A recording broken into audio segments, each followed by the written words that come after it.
Ամեն անգամ, երբ որ խոսք է գնում Շուշիի մասին, իմ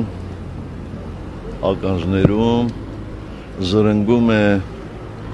Վալերի Չիչյանի խոսքերը, որ նա ռուսերեն արտաբերեց, ասեց «Պրատիվնիկը не вижу», դա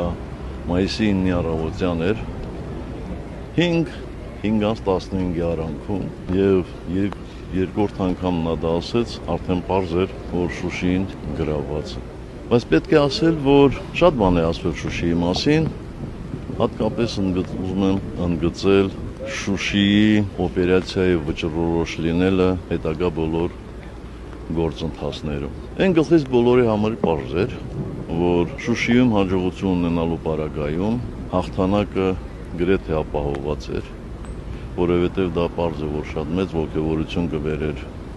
մեր առաջին հերթին կռվող մարտիկների, մեր բնակչությանը, բնականաբար շատ բացասական ազդեցություն կունենար ադրբեջանցիների վրա, բայց մյուս կողմից էլ ձախողման պարագայում մենք կանգնելու ենք ամբողջովին ոչնչացման պարտության եզրին։ Հենց այդ պատճառով է, որ մենք տևական քննարկումներ ունեցանք Շուշի օպերացիայի մշակելու ընթացքում և ի վերջո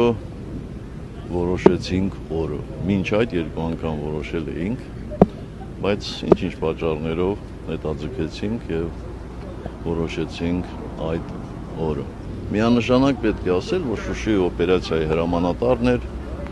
Արկադի Տեր-Թադևոսյանը, կոմանդոսը։ Որոշվեց, որ Շուշիի վրա պետք է հարձակվել 4 ուղղություններով։ Այստեղ տղաներից շատ-շատերը մասնակցել են այդ օպերացիային և պետք է ասել, որ Շուշին գրավվել է մասնակիցներից յուրաքանչյուրի ջանքերի գնով, բայց Շուշիի օպերացիայի հաջողության գրավականներից է նաև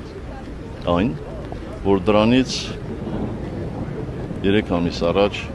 հունվարին ադրբեջանցիները ձեռնարկել էին շատ մեծ հարձակում Քարինտակի վրա և այդ ընթացքում, թեև մեր տղաներից շատերը զոհվեցին, տասնյակից ավել, բայց գլխովին ջախվեց ամենամարտունակ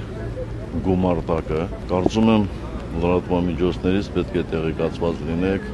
որ դրանից հետո Ադրբեջանում տեղի ունեցան պաշտոնափոխություններ, դրանից հետո դատավարություն եղավ, մարդիկ պատժվեցին և այլն։ Եվ երկրորդ հանգամանքը նա էր, որ